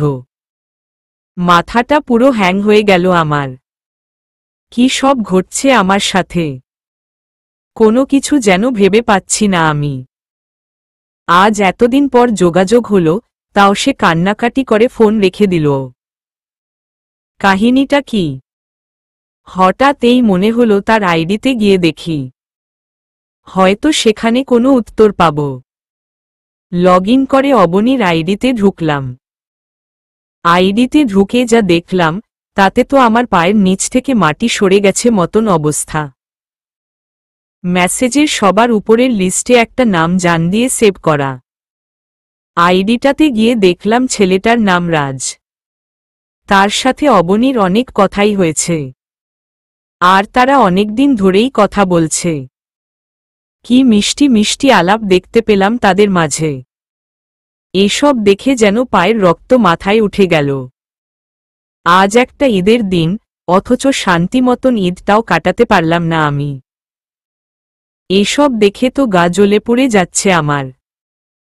কেউ গায়ে এসিড মেরে দিলেও এতটা কষ্ট হবে না হয়তো, যতটা কষ্ট ওদের এসব দেখে হচ্ছে। অবনীর আইডি থেকে বের হয়ে আসলাম। বাসায় মেহমান এসেছে। আম্মু খেতে যেতে বলল নিচে, কিন্তু আমি বোকার মতন সেই জায়গায় বসে রয়েছি। একটুর পর আম্মু আবার আসলো। কিরে, কিছু খাবি না তুই? তোর চাচাতো বোনরা এসেছে, চল ওদের সাথে বসে কিছু খেয়ে নিবি। আম্মু ওদেরকে খেয়ে নিতে বলো, আমি এখন খাবো না, আর আমাকে কিছুটা সময় একা থাকতে দাও। আম্মু আমার মুখের এক্সপ্রেশন দেখে বুঝে ফেলল যে কিছু একটা হয়েছে, তাই তিনি আর জোরাজুরি করেননি। আচ্ছা, খিদে পেলে নিচে এসে খেয়ে নিস। আম্মু চলে গেল। আমি এখনো সেখানে ঠায় বসে আছি। দুনিয়াটা যেন আমার জন্য সীমিত হয়ে গেছে। আমার নিঃশ্বাসটা নিতে পর্যন্ত কষ্ট হচ্ছে। রুমের দরজা আটকে রাত 9টা পর্যন্ত রুম আটকে কান্না করেছি। এর মধ্যে অনেকেই এসে ডেকে গেছে, কিন্তু আমি কোনো সাড়া দেইনি। বাসার সবার ইতিমধ্যে ধারণা হয়ে গেছে যে আমি কিছু একটা নিয়ে বেশ টেনশনে আছি। তখনই দেখি মামুন ফোন দিল। তার সাথে অনেক ভালো সম্পর্ক হয়ে গেছে আমার। আকাশ, কি হয়েছে রে তোর? তোর আম্মু ফোন দিয়ে বলল তুই নাকি সারাদিন রুমের দরজা বন্ধ করে ভিতরে বসে আছিস। কি বলবো, গলা থেকে সাউন্ড পর্যন্ত উধাও হয়ে গেছে আমার। এতটা শকট হয়ে গেছি আমি অবনীর কর্মকাণ্ড দেখে। তাও বহু কষ্টে বললাম, তুই একটু আমার বাসায় আয়। আচ্ছা, আমি এখনই আসছি। ফোন রেখে দিয়ে ফ্লোরে বসে রইলাম। রাজের সাথে অবনীর করা মেসেজগুলো যেন এখনো চোখে ভেসে আসছে। রাজের জায়গা থেকে সেগুলাকে যেন আমি উপভোগ করতে পারছি। চোখ জোড়া আবার তার কার্যক্রম শুরু করে দিল। কাঁদতে কাঁদতে মরার মতন ফ্লোরে শুয়ে পড়লাম। আমার সেন্স কাজ করা বন্ধ করে দিল। চোখ জোড়া ঘোলাটে হয়ে আসছে। টেনেও যেন চোখের পাতা খুলতে পারছি না। দুই চোখের পাপড়ি যেন এক হয়ে লেগে যাবে এখন। আর 2-1 চুল পরিমাণ জায়গা বাকি আছে।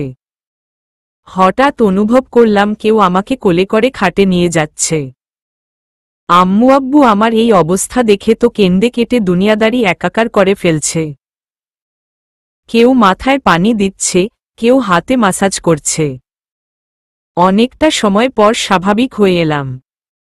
কিছুটা শক্তি যেন শরীরে ফিরে এসেছে। চোখ খুলে দেখি মামুন আমার সামনে বসা। কিরে আকাশ, তোর এই অবস্থা হলো কি করে? আর তুই কি নিয়ে এত টেনশন করছিস বলতো আমায়? আম্মু, আব্বু, তোমরা রুম থেকে একটু বের হও প্লিজ। কি হয়েছে বল না তুই, আমরাও একটু শুনি বাবা। আম্মু, না, তোমরা এসব শুনে কাজ নেই। প্লিজ একটু বের হও রুম থেকে। মামুনের সাথে আমার কিছু কথা আছে। আচ্ছা, আমরা বের হয়ে যাচ্ছি। হা বল এবার। আন্টিরা বের হয়েছে রুম থেকে। মামুনকে অবনীর সম্পর্কে কিছু কথা বলে মেসেজগুলো দেখলাম। সে আমাদের ব্যাপারে সব এই জানে। আকাশ, বিশ্বাস কর, আমার না মাটি ফেটে ভিতরে চলে যেতে ইচ্ছে করছে। কাকে বিশ্বাস করব বল? আমি তোদের দুজনের মাঝে এতটা ভালোবাসা দেখেছি যে রিয়েল লাইফেও এমন রিলেশন দেখিনি। সেটাও আজ মিথ্যে প্রমাণ হয়ে গেল। এসব দেখার পর আমি কিভাবে ঠিক থাকি বল? দেখি অবনীর নাম্বার দে আমার কাছে। মামুন আমার থেকে নাম্বার নিয়ে অবনীকে ফোন দিল। অবনী ওর ফোন রিসিভ করেছে। তাদের মাঝে কি কথা হয়েছে সেটা আমি জানি না, তবে মামুন শুধু এটুকুই বলেছে, অবনী তোকে ফোন দিবে বা মেসেজ করবে একটু পর, তুই আর টেনশন করিস না। মামুন চলে গেল খেয়ে দিয়ে। আম্মু ওকে জোর করে খাইয়ে দিয়েছে। একটু পর আবনী ফোন করে আমায় লাইনে আসতে বলল। আমি লাইনে গিয়ে দেখি কয়েক হাজার সরি লিখে মেসেজ করেছে। সরি কেন? কারণ আমি তোমাকে কষ্ট দিয়েছি। যদি কষ্ট দিতে তাহলে সারা যেত, কিন্তু তুমি তো কলিজা ধরে টান মেরেছ আমার। আকাশ, সত্যি আমি সরি। রাজকে? আর সে কোথায় থাকে? সেটা পরে বলছি, তার আগে বলো তুমি নাকি কি সব উল্টা পাল্টা করতে গিয়েছিলে? মানে বুঝলাম না। মামুন ভাইয়া বলল তুমি নাকি সুইসাইড করতে গিয়েছিলে। ওহ, তার মানে মামুন ওকে এসব বলে লাইনে এনেছে। হা করতে গিয়েছিলাম তো। কষ্টে রাখবা, তার থেকে ভালো মরেই যাই। তুই এসব কেন করতে গেছিস? হা? অবনী, কথা এটা চলছিল না। আমি আগে একটা প্রশ্ন করেছি, সেটা উত্তর চাই আমার। রাজকে? আর সে কোথায় থাকে? আমার এলাকাতেই থাকে। আর আমার দূরসম্পর্কের আন্টির ছেলে সে।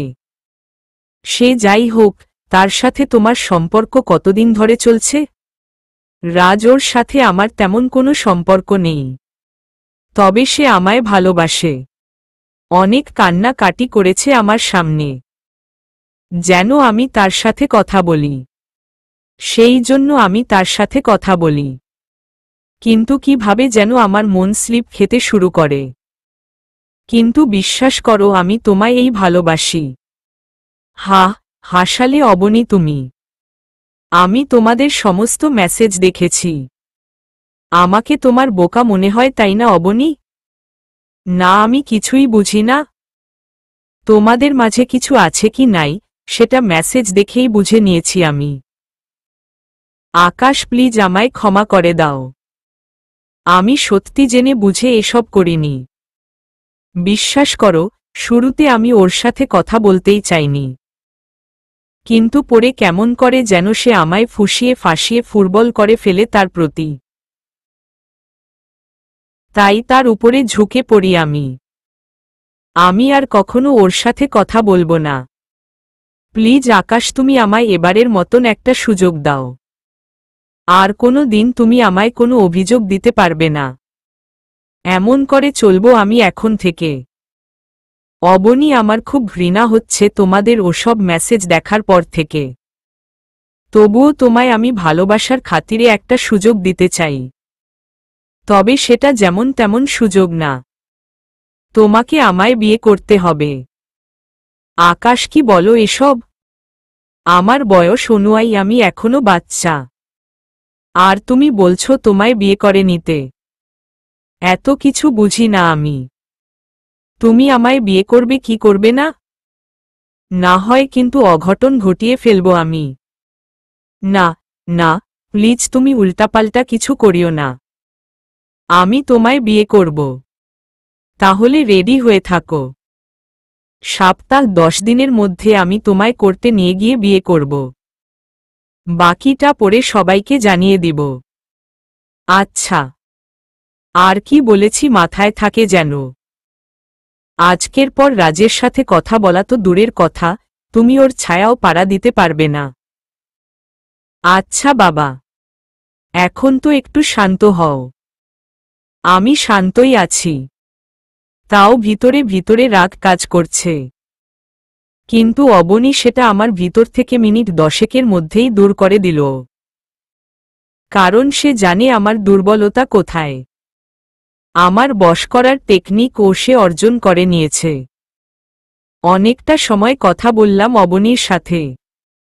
সমস্ত রাগ উধাও হয়ে গেছে। এখন নিজেকে অনেকটা হালকা লাগছে। পড়ে গিয়ে খেয়ে নিলাম। তারপর থেকে সবকিছুই মোটামুটি ভালো চলছে। অবনী আর রাজের সাথে কথা বলে না। রাজকে সে ব্লক করে রেখেছে। অবনীর কল লিস্ট উঠিয়েছিলাম আমি। সেখানে আমি আর ওর পরিবার ছাড়া কারোর নাম্বার পাইনি। এর মধ্যে পাকাপোক্ত প্ল্যান করে ফেললাম দুজন মিলে বিয়ে করার। হাতে সময় আছে আর একদিন। আজ রাত ফুয়ালেই কাল আমরা বিয়ে করে নিব। আমি সকালের গাড়িতে রওনা হব। সেখানে গিয়ে অবনীকে বিয়ে করে রাতের গাড়িতে আবার চিটাগং ফিরে আসব। রাতের বেলায় অবনীর সাথে কথা বলছিলাম। অবনীর কথা বলার ধরন দেখে কেমন যেন মনের মধ্যে একটা খটকা লাগছে। তার কথা বলার ধরন কেমন যেন অপরিচিতর মতন লাগছে। মনে হচ্ছে যেন কিছুই স্বাভাবিক নেই। কাল যে আমরা বিয়ে করব তেমন কোনো আমেজ নেই মনে। সব কিছুতেই যেন এড়ানো ভাব অবনীর। সরাসরি জিজ্ঞেস করে বসলাম অবনীকে, অবনী কিছু হয়েছে কি তোমার? অবনী আমার কথার প্রতি উত্তরে যা বলল তা শুনে চোখজোড়া যেন কপালে উঠে গেল আমার। তখন ইচ্ছে করছিল নিজের পেটের মধ্যে ছুরি দিয়ে আঘাত করে আত্মহত্যা করি। আকাশ, তুমি আমায় ক্ষমা করো। আমি তোমাকে বিয়ে করতে পারবো না। আমি রাজকে ভালোবেসে ফেলেছি। সেদিন যখন রাজকে সবকিছু থেকে ব্লক করে দেই তোমার কথায় পরে ওর আন্টি আমার কাছে আসে আর বলি ওর সাথে একটু কথা বলতে। আমি উনাকে বারণ করি যে আমি রাজের সাথে কথা বলতে পারবো না। পরে তিনি আমায় খুব রিকোয়েস্ট করে যে মা একটা বার কথা বলো। পরে তিনার কথায় আমি রাজের সাথে কথা বলি। তখন রাজ আমায় কিছু কথা বলে। অবনী, আমি জানি যে তুমি আকাশকে ভালোবাসো, কিন্তু আমি তোমায় আটকাবো না। কারণ আমিও তোমায় ভালোবাসি। ভালোবাসার জন্য এইটুকু স্যাক্রিফাইস আমি করতে পারব। তবে একটা কথা ভেবে দেখো, যেই আকাশ তোমার থেকে 1000 মাইল দূরে, সে তোমায় আমার থেকে বেশি ভালোবাসে কি করে? আমি তোমায় দেখে শুনে প্রেমে পড়েছি, আর সে অন্ধের প্রেমে পড়েছে, যেটার কোনো হাকিকত নেই। আজ তোমরা অনলাইন যোগাযোগ অফ করে দিল, রিলেশনটা মানুষ কবর দেওয়ার মতন মাটি চাপা পড়বে। আর তুমি মন থেকে সবকিছুর হিসেব মিলাও, যে কয়দিন তুমি আমার সাথে কথা বলেছ, যে পরিমাণ আমি তোমায় ভালোবেসেছি, সেই পরিমাণ ভালোবাসা আকাশ কোনো দিন তোমায় বেসেছে কিনা? নানান কাজের অজুহাত দেখিয়ে তোমার থেকে দূরে দূরে থেকেছে। আর তোমায় জেনে শুনে আমি ভালোবেসেছি। সে তোমায় ভালোবেসেছে ফেসবুক নামক ফেক একটা নিউজ ফিডে। সে তোমার সম্পর্কে কতটা জানে? যদি সত্যিই তোমাদের ভালোবাসাটা ভালোবাসার মতন শক্ত বন্ধন হতো, তাহলে তুমি কখনোই আমার সাথে এসবে জড়াতে না। যদিও তুমি জড়াওনি, আমি তোমায় জড়িয়েছি। কিন্তু একটু হলেও তো তোমার মনে আমার জন্য জায়গা হয়েছে।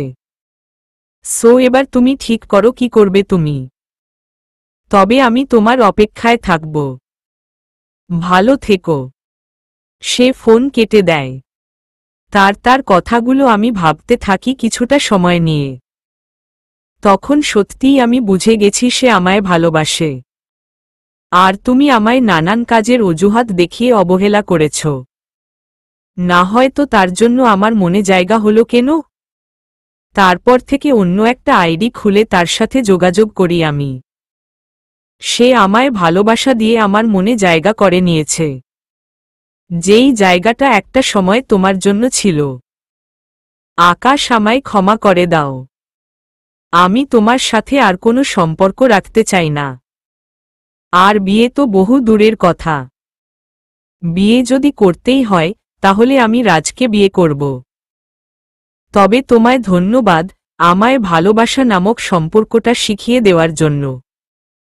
তবে আর একটা কথা, তুমি সত্যি একজন ভালো মানুষ। কারণ আজ 4 বছরে তুমি আমার সাথে কোনো রকমের অশ্লীলতা করনি, শারীরিক কোনো আবদার করনি। তবে সত্যি বলতে আমি এখন রাজকে ভালোবাসি, ওকে নিয়েই আমি থাকতে চাই। আর আজকের পর তুমি আমার সাথে কোনো যোগাযোগও করতে চাইবে না। তোমাকে সমস্ত কিছু থেকে ব্লক করে দিচ্ছি। অবনীর কথা শুনে ইচ্ছে করছিল চিৎকার দিয়ে কান্না করে দেই। চোখের পানি নাকের পানি যেন একত্রে ঝর্ণার মতন বইছে। তার কথাগুলো সহ্য করার মতন ছিল না। তার কথার কোনো উত্তর আমি দিতে পারিনি। তবে তাকে কয়েকটা কথা বলেছি। অবনী, তোমায় আমি কোনো ফোর্স করব না, কারণ ভালোবাসা জোর খাটিয়ে হয় না। তোমার মনটাই যখন তার নামে করে দিয়েছ, সেখানে আমি হস্তক্ষেপ করতে চাওয়াটা পাগলামো। তবে তোমার শেষ একটা কথা বলি অবনী, আমি আকাশের মতন তোমায় কেউ ভালোবাসতে পারবে না। হোক না সেটা 1000 মাইল দূরত্বের ভালোবাসা, তবে সেটা সত্যি ছিল বিধায় আজ 4 বছর ধরে টিকিয়ে রেখেছি। আমার শহরেও মেয়ে আছে, কিন্তু আমি তাদের কাছে যাইনি, কারণ ভালোবাসাটা তুমি নামক মানুষটার উপরে জন্ম নিয়েছে। আর তোমায় আমি কোনো অবহেলা করিনি। বাবার ব্যবসা সামলাতে একটু বিজি হয়ে পড়েছিলাম, ব্যাস এইটুকুই। 4 বছর রিলেশনের পর যখন আমায় তুমি চিনতে পারলে না, তাহলে তোমার মন থেকে আমি পাক্কা উঠে গেছি। না হয়তো আমি নামক মানুষটার কোনো আচরণ অবহেলা আর কোনো আচরণ কি, সেটা তুমি বুঝতে পারতে। আচ্ছা, বাদ দাও এখন এসব কথা। অনেক লম্বা কথা বলে ফেললাম। ভালো থেকো। আর আমার আকাশ মাহমুদ নামের এই আইডিটা আজীবন খোলা থাকবে। কখনো আমার প্রয়োজন পড়লে স্মরণ করিও। সেদিন আমার ভালোবাসাটা তোমার জন্য একই থাকবে। ভালো থেকো, এখন আসছি আমি। রাজ অপেক্ষা করছে আমার জন্য। তুমিও। অবনী আমায় চিরতরে ছেড়ে দিয়ে চলে গেল অন্যের হাত ধরে। বুকের ভেতরটা কষ্টে ফেটে যাচ্ছে। যাকে কোনো দিন মাটিতে পা রাখতে দেইনি, নিজের পায়ে ভর করে হাঁটা শিখিয়েছি। যে কথা বলতে পারত না, তাকে তোতাপাখির মতন কথা শিখিয়েছি। যে ভালোবাসা কি চিনত না, তার সাথে থেকে তাকে ভালোবাসা শিখিয়েছি। যে দুনিয়ার ভালো খারাপ বুঝত না, তাকে দুনিয়ার অশ্লীলতা থেকে বাঁচিয়ে রেখেছি। কখনো তার কাছে নিজের শারীরিক চাহিদার আবেদন করিনি। আজ সেই মেয়ে আমায় বলে তাকে আমি অবহেলা করেছি। I feel like I have lost the power to speak. আমি যেন কথা বলার শক্তি হারিয়ে ফেলেছি। চোখের পানিও যেন শুকিয়ে গেছে। দুনিয়াদারি ঘুরতে লাগলো আমার। ইচ্ছে করছিল জীবনটা এখনই শেষ করে দেই। তখনই কোনো এক ভালো মানুষের বলা দুটো উক্তি আমার মনে পড়ে। আজ তুমি তাকে হারিয়ে কাঁদছ। একদিন সেও অন্য কাউকে হারিয়ে তোমার জন্য চোখের জল ঝরাবে। যত কিছুই হোক নিজকে সামলানো যেন আমার জন্য দুষ্কর হয়ে দাঁড়িয়েছে। কোনো মতেই নিজেকে সামলাতে পারছিলাম না। সারাটা রাত চোখ জোড়া আর থামেনি। বিছানায় শুয়ে শুয়ে চোখের জল ঝরিয়েছি। সকালবেলা উঠে অফিসে চলে গেলাম। কাজে যেন কোনো মতেই মন বসাতে পারছি না। এত বড় ধাক্কা কিভাবে সামলাবো আমি? লাইফটাকে গুছিয়ে নিতে ধরেছিলাম সবে, সেখানে অবনী আমার সাথে জীবন সূত্র যোগ হওয়াটাকে বিচ্ছেদ করে দিল। ডিপ্রেশনে পড়ে গেলাম। অফিসে যাওয়া অফ করে দিয়েছি আমি। সারাদিন নিজেকে একা রাখার অভ্যাস করতে থাকলাম। মানুষের সমাগমটা যেন আমায় অসহ্য যন্ত্রণা দিতে লাগল। ওই বলে না, খারাপ সময়ে দুনিয়ায় সমস্ত কিছু যদি তার সামনে হাজির করা হয়, তারপরেও তার কাছে সেটা তিক্ত লাগে। আমারও সেম।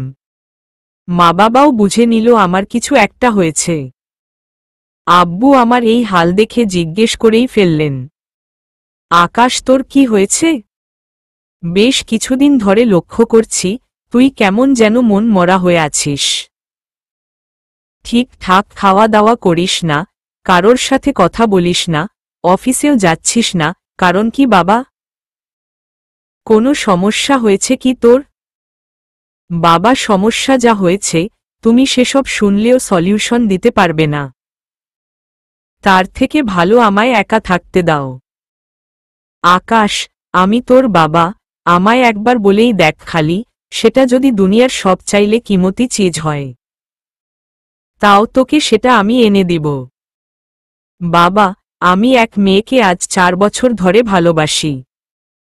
তার সাথে আমার সম্পর্কও চলছিল, কিন্তু কয়েকদিন আগে সে আমায় ছেড়ে দিয়ে অন্যের হাত ধরে ফেলেছে। মেয়ের বাড়ি কই? দে ওর ঠিকানা দে, আমি ওর সাথেই তোর বিয়ে দিব। বাবা, সেসবের দরকার নেই, কারণ যার মন পাল্টে গেছে তাকে ধরে বেঁধে বিয়ে করে কি হবে, বরং আরও কষ্টটা বেড়ে যাবে। থাকুক সে তার মতন, আমাকে কিছুদিন সময় দাও, আমিও নিজেকে সামলে নিব।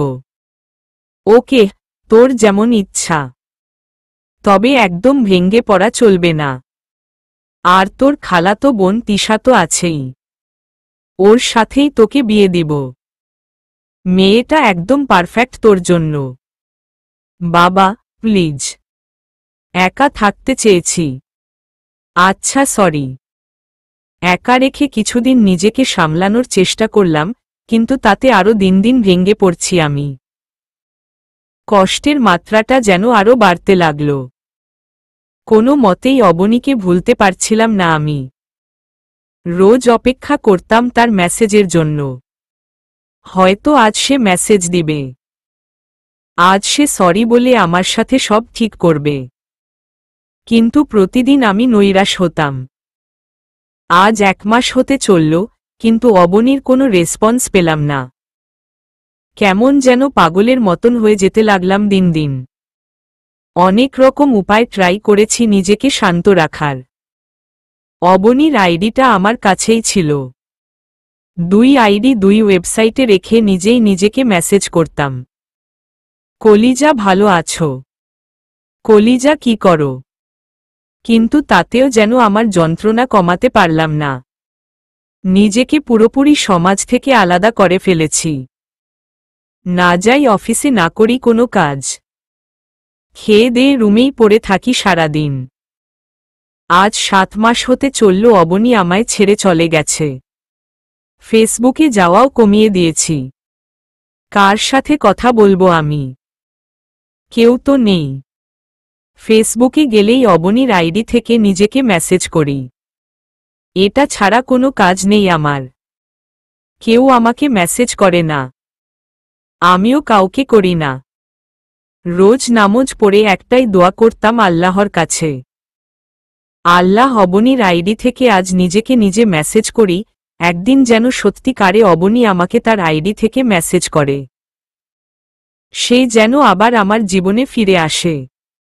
অন্যদিকে অবনীর রিলেশন ভালোই চলছিল রাজের সাথে। রাজ হঠাৎ অবনীকে বলে, অবনী, আমি তোমার সাথে আর রিলেশন করতে পারবো না। তোমার থেকেও ভালো মেয়ে আমি পেয়ে গেছি। এতদিন অন্যের ব্যবহার করা জিনিস আমি ব্যবহার করেছি, কিন্তু এখন আমি নতুন কাউকে পেয়ে গেছি। রাজ, তুমি কি বলছো এসব? আমি কি কোনো ভুল করেছি? প্লিজ, ভুল করলে বলো, আমি সব শুধরে নিব। তাও তুমি আমায় ছেড়ো না।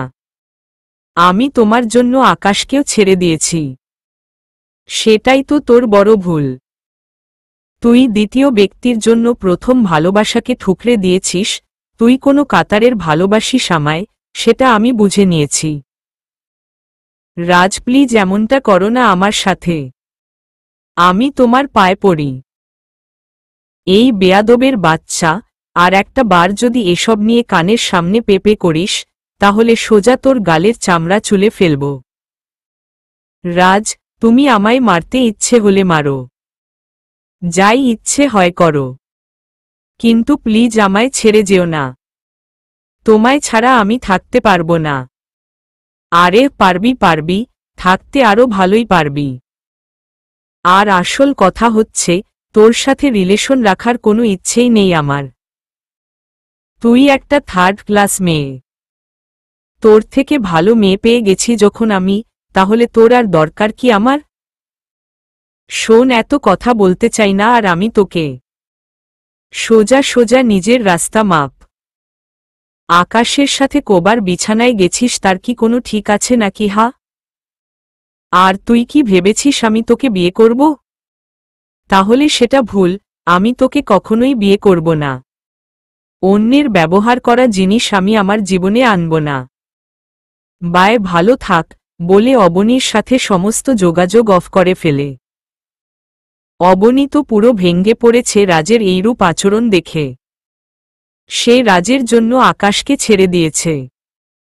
তার জীবনের প্রথম ভালোবাসা, যাকে সে রাজের সামনে ছোট করেছে, আজ সেই রাজেই তাকে পথে ফেলে রেখে চলে গেছে।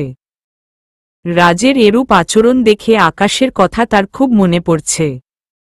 এখন সে বুঝতে পারছে আকাশ তাকে কতটা ভালোবাসত। যেই মানুষটা তার হাত 4 বছরেও ছাড়েনি, সেই মানুষটাকে সে ধোঁকা দিয়ে অন্যের হাত ধরেছে। এখন যেন কুলকিনারা কোনো কিছুই দেখতে পারছে না সে। না, আমি আকাশের কাছে চলে যাব। রাজ যে ধোঁকাবাজ, সেটা আজ আমি বুঝতে পারছি। তার জন্য আকাশকে আমি কষ্ট দিয়েছি। আমি আকাশের কাছে মাফ চেয়ে সবকিছু ঠিকঠাক করে নিব। আকাশ কি আমায় মাফ করবে? তাকে যে আমি কষ্ট দিয়েছি, দরকার হয় তার পায়ে পড়ব আমি, তাও মাফ আমি চাইব তার কাছে। তার কাছে এবার নিজেকে চিরজীবনের জন্য সঁপে দিব। যা ইচ্ছে হয় সে আমার সাথে করুক, কিন্তু মানুষটাকে আমার চাই। আকাশকে আজ খুব মনে পড়ছে অবনীর। তার সাথে কাটানো মুহূর্তগুলো মনে পড়তেই দুকড়ে কান্না করে দেয় সে।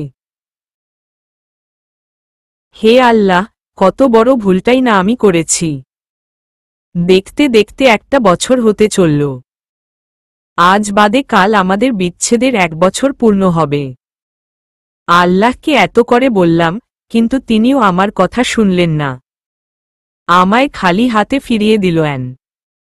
বেশি কিছু তো চাইনি উনার কাছে, খালি অবনীকে চেয়েছিলাম। হয়তো তিনি এই জীবনে অবনীকে আমার জন্য লিখে রাখেনি। মনে মনে একটা কঠোর সিদ্ধান্ত নিয়ে ফেললাম, যেই সিদ্ধান্তের পর মানুষের জীবনে আর শখ আহ্লাদ বলতে কিছুই থাকে না। আজ রাত 12টায় 1 বছর পূর্ণ হবে। আর আজ রাত 12টায় আমি নিজের সিদ্ধান্তের উপরে অটুট হব। চিরতরে ভুলে যাব অবনী নামক মানুষটার ভালোবাসার কথা। এরপর হয়তো চাইলেও অবনীর কথা আমি আর ভাবতে পারব না। উপরওয়ালা হয়তো সেই শক্তিটা আমার থেকে ছিনিয়ে নিয়ে যাবে। এই বেহায়া মন থেকে চিরতরে মুক্ত করে দিব আজ রাতে অবনীর ভালোবাসকে। আজ রাত 12টায় আমি নিজের সিদ্ধান্তের উপরে অটুট হব। চিরতরে ভুলে যাব অবনী নামক মানুষটার ভালোবাসার কথা। এরপর হয়তো চাইলেও আমি আর অবনীর কথা ভাবতে পারব না। উপরওয়ালা হয়তো সেই শক্তিটা আমার থেকে ছিনিয়ে নিয়ে যাবে। আজ রাতে এই বেহায়া মন থেকে মুক্ত করে দিব অবনীর ভালোবাসাকে। রাতের নামাজ পড়ে উপরওয়ালার কাছে 2 হাত তুলে দোয়া করলাম। ইচ্ছে মতন চোখের জল ঝরালাম মোনাজাতে। নামাজ শেষ করে নিচে গিয়ে খেয়ে আসলাম। আজ সবাই একত্রে একসাথে একই টেবিলে খেতে বসেছি বহুদিন পর।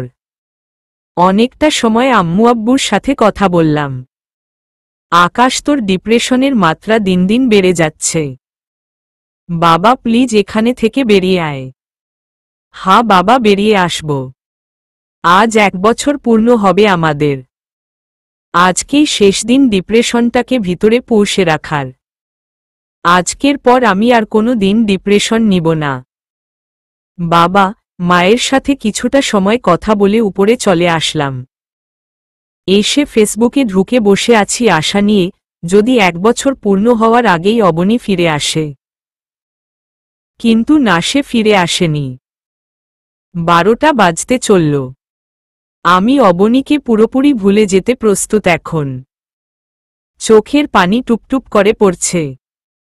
ঘড়ির কাঁটা 12টা অতিক্রম করতেই বিষের বোতলটা খুলে গটগট করে সবটুকু খেয়ে নিলাম। ধাপাসস করে বিছানার উপরে পড়ে গেলাম। মনটা খালি অবনীকে দেখার জন্য ছটফট করছিল। ইসোস, দুনিয়া থেকে যাওয়ার আগে শেষ একটা বার যদি অবনীর মুখটা দেখে যেতে পারতাম। না, সে হয়তো আমার সাথে শেষ দেখাটাও করবে না। থাকুক, তাকে শেষ দেখা করতে হবে না আমার সাথে। আমিই তাকে শেষ কয়েকটা মেসেজ করে দেই।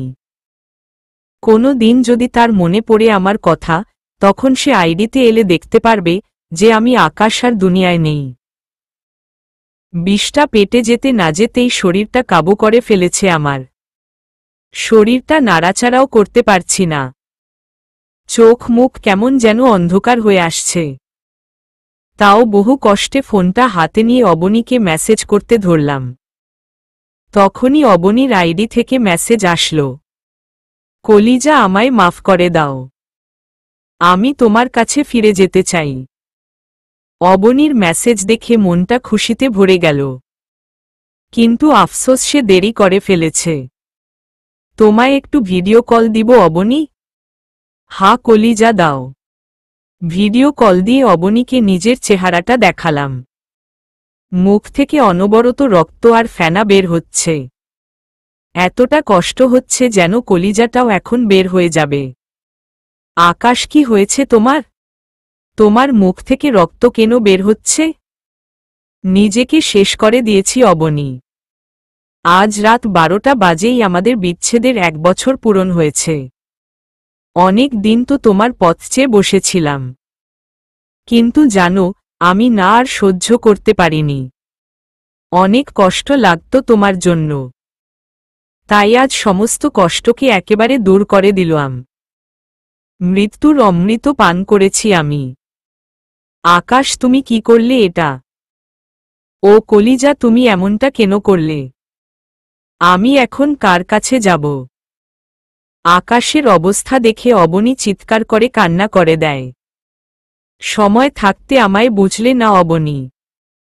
আজ যখন চিরতরে বিদায় নিয়ে চলে যাচ্ছি, তখন তুমি এসে মিনতি করছো, যেটা সময় থাকতে করনি। মনে আছে আবনী, সেদিন আমি তোমায় কি বলেছিলাম? 1000 বছর গেলেও তুমি অবনী ছাড়া কাউকে ভালোবাসব না। 1000টা মেয়ে সামনে এসে নিজের শরীরের লোভ লালসা দেখালেও তাতে আমি গলব না। কারণ ভালো আমি তোমায় ভালোবেসেছি। তাই তোমার মাঝেই সবকিছু সীমাবদ্ধতা ছিল। কিন্তু তুমি আমায় ছেড়ে রাজের হাত ধরলে। আকাশ, তুমি আমায় মাফ করে দাও। আর প্লিজ কাউকে ডাক দাও বাসার। প্লিজ তোমাকে হসপিটালে নিয়ে যেতে বলো। তোমার কিছু হলে আমিও মরে যাব আকাশ। আরে পাগলি, আমার মরবে না তুমি। ভালোবাসার জন্য কেউ একজন কোরবান হয়ে গেছে। এই ভালোবাসা আর কারোর জান নিবে না। আর তাছাড়া 1 বছর যখন আমায় ছেড়ে ভালোই ছিলে, তাহলে বাকি জীবনটাও কাটিয়ে দিয়ে পারবে। আকাশ, তোমার দুটো পায়ে পড়ি আমি, প্লিজ তুমি বাসার কাউকে ডাকো। প্লিজ তোমায় হসপিটালে নিয়ে যেতে বলো। আমাকে যত শাস্তি দেওয়ার তুমি দিও, কিন্তু প্লিজ এভাবে নিজেকে শেষ করে দিও না। আমার শেষটা সেই 1 বছর আগেই হয়ে গেছে। শুধু শরীরটা নিয়ে দুনিয়ায় ছিলাম। আজ সেটাও 3 হাত মাটির নিচে দাফন করে দিয়েছি। নিঃস্বার্থভাবে ভালোবাসার পরিণতি এটা, যে বেরেহেম মুওত মরো। এবার তো তুমি খুশি অবনী? বিশ্বাস করো, আর কোনো দিন তোমায় ভালোবাসি বলবো না। আর কোনো দিন তোমার জন্য অপেক্ষা করব না। আর কোনো দিন তোমার জন্য বালিশে মুখ গুজে কাঁদব না। সব কিছু থেকেই মুক্তি নিয়ে নিলাম। কলিজা, ভালো থেকো তুমি। আর আমার জন্য কষ্ট পেও না। রাজকে বিয়ে করে সুখের সংসার করো। আমি পরপারে গিয়ে তোমার জন্য অপেক্ষা করব। ফিয়ামানিল্লাহ কলিজা। লাইন থেকে বের হয়ে আসলাম। শরীর পুরো নেতিয়ে গেছে আমার। অবনী ফিরে এসেছে, কিন্তু আমি তো নিজেকে শেষ করে দিয়েছি। গলা ফাটিয়ে কাউকে যে ডাকবো সেই শক্তিটাও আমার নেই। তবে চাইলে ফোন করে আম্মু আব্বুকে খবর দিতে পারি, কিন্তু আমি দিব না, কারণ সেদিনটার কথাগুলো আমি ভুলিনি, যেদিন অবনী আমায় ছেড়ে রাজের হাত ধরেছিল। অবনীর বলে যাওয়ার শেষ কথাগুলো কলিজায় সুইচের মতন আঘাত করেছিল। যে রাজকে সে ভালোবাসে, যেই ভালোবাসা আমি তার মনে জন্ম দিয়েছি, সেই ভালোবাসা অবনী অন্য কাউকে বেসেছে। যা, মুক্ত করে দিলাম তোকে। আজকের পর আমি আকাশ কাউকেই বিরক্ত করব না, কারোর পথের কাটা হব না। নিকৃষ্ট দুনিয়াটাকে মন দিয়ে ভালোবাসতে গেলাম, আর সে আমায় যন্ত্রণাদায়ক মৃত্যু উপহার দিল। তাই সবার দৃষ্টির অগোচরে পালিয়ে যাচ্ছি। অন্যদিকে অবনী তো পাগল পাগল হয়ে গেছে পুরো। সে সজোরে চিৎকার দিয়ে সারা বাড়ি মাথায় তুলে ফেলেছে। পাগলের মতন কান্না করছে আকাশ আকাশ বলে। তাকে কেউ সান্ত্বনা দিতে পারছে না। সে আজ বুঝতে পারছে যে সে দুনিয়ার সবচাইতে বড় প্রতারক। না, আমার আকাশের কিছু হতে পারে না। ওর কিছু হতে দিব না আমি। ওর কিছু হলে যে আমিও মরে যাব। না, আমি এখনই ওর কাছে চলে যাব। আব্বু, আমি এখনই চিটাগাং যাব। কি হয়েছে তোর, এমন পাগলামো কেন করছিস মা তুই? আমি আকাশ বিষ খেয়েছে, আমি তার কাছে যাব। ওকে ভালোবাসা দিয়ে সুস্থ করে তুলব। তুমি এখন আমায় চিটাগাং নিয়ে চলো, না হয় কসম করে বললাম আমিও আমার জীবন দিয়ে দিব এখানে। অবনীর বাবা অবনীর জেদ দেখে সেই রাতেই অবনীকে নিয়ে চিটাগাংয়ের উদ্দেশ্যে রওনা হয়। অবনীর কাছে মামুনের নাম্বার ছিল। সে মামুনের সাথে কন্ট্যাক্ট করে আকাশের বাসার ঠিকা নিয়ে ওর বাসায় যায়। ঢাকা থেকে চিটাগাং আসতে আসতে প্রায় সকাল 8টা বেজে যায়। অবনী আর তার বাবা আকাশের বাসার সামনে এসে দেখে অনেক মানুষ একত্রে জড়ো হয়ে আছে। সবার মুখেই হতাশার ছাপ। অবনীর ভিতরটা যেন কেমন ধূপ ধূপ করছে। আল্লাহ, আমার আকাশের যেন কিছু না হয়। তুমি ওকে সুস্থ রেখো। অবনী আর তার বাবা ধীরে ধীরে আকাশের বাসার দিকে এগিয়ে যায়। বাসার দরজার সামনে যেতেই দেখতে পায় একটা সাদা কাপড়ে মোড়ানো লাশ মাটিতে শুয়ে রাখা হয়েছে। আর মানুষজন তাকে ঘিরে কান্নাকাটি করছে। এটা দেখে অবনীর বুক ধুপোধুপানি যেন আরো বেড়ে যায়। সে হঠাৎ মামুনকে দেখতে পায়। সে আরও আগে মামুনের ছবি দেখেছে। মামুন অবনীকে দেখতে পেয়ে তার দিকে এগিয়ে আসে। ওই যে দেখো, ছলনাময়ী আকাশ ঘুমিয়ে আছে। সে আমাদের সবার সাথে ছলনা করে দুনিয়া ছেড়ে চলে গেছে। মামুনের কথা শুনে অবনী দুকড়ে কান্না করে দেয়। সে দৌড়ে লাশটার দিকে এগিয়ে যায়। লাশটার কাছে গিয়ে থরথর করে কাঁপতে কাঁপতে ওর মুখ থেকে কাপড়টা আলতো করে সরিয়ে ফেলে। লাশটার মুখ থেকে কাপড় সরাতেই দেখতে পায় আকাশ ছোট বাচ্চার মতন ঘুমিয়ে আছে। এই দৃশ্য দেখে অবনী আকাশকে জড়িয়ে ধরে সজোরে এক চিৎকার মেরে ওর গায়ের উপরে ঢেলে পড়ে। অবনীও দম ছেড়ে দিয়েছে। আকাশের লাশ দেখে অবনীও যেন নিজেকে ঠিক রাখতে পারেনি। স্ট্রোক করে সেও মারা যায়। সত্যিকারের ভালোবাসার পরিশেষটা এভাবেই সমাপ্ত হয়। এজন্যই বলে, ভালোবাসার বন্ধনটা না সত্যিই অনেক শক্ত হয়। এই বন্ধনটার যখন বিচ্ছেদ ঘটে তখন কোনো এক পক্ষ লাশ হয়ে 3 হাত মাটির নিচে জায়গা করে নেয়। সমাপ্তি।